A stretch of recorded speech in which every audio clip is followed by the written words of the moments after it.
ಮಕ್ಕಳ ರಕ್ಷಣೆ ಪಾಲಕರ ಹೊಣೆ. ಸಣ್ಣ ಸಣ್ಣ ಮಕ್ಕಳ ಕೈಯಲ್ಲಿ ದೊಡ್ಡ ಗಾತ್ರದ ವಾಹನಗಳ ಸ್ಟೇರಿಂಗ್ ಕೊಡುವ ಮೊದಲು ಪಾಲಕರು 1000 ಬಾರಿ ಯೋಚನೆ ಮಾಡಲೇಬೇಕು.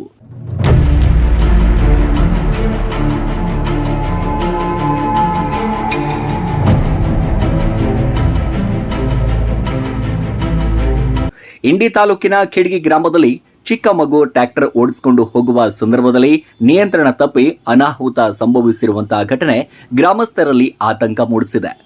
ಅಪಾಯದ ಅರಿವಿಲ್ಲದ ವಯಸ್ಸಿನ ಮಕ್ಕಳಿಗೆ ಟ್ರ್ಯಾಕ್ಟರ್, ಬೈಕು, ಕಾರು ಸೇರಿದಂತೆ ಭಾರಿ ವಾಹನಗಳು ಚಾಲನೆ ಮಾಡಲು ಅವಕಾಶ ನೀಡುವುದು ಜೀವಕ್ಕೆ ಅಪಾಯಕಾರಿ ಆಗಬಹುದು ಅಂತ ಸಾರ್ವಜನಿಕರು ಆತಂಕ ವ್ಯಕ್ತಪಡಿಸಿದ್ದಾರೆ.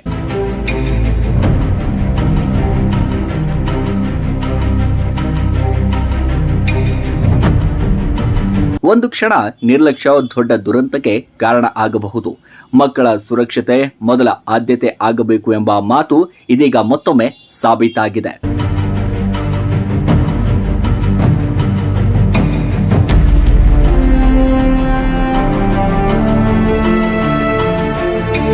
ಪಾಲಕರು ಮಕ್ಕಳ ಮೇಲಿನ ಪ್ರೀತಿ ಹೆಸರಿನಲ್ಲಿ ವಾಹನಗಳ ಕೈಕೊಡದೆ ಅವರ ಭವಿಷ್ಯ ಮತ್ತು ಜೀವದ ರಕ್ಷಣೆಗಾಗಿ ಎಚ್ಚರಿಕೆ ವಹಿಸಬೇಕು ಎಂಬುದು ಸಾರ್ವಜನಿಕರ ಆಗ್ರಹವಾಗಿದೆ.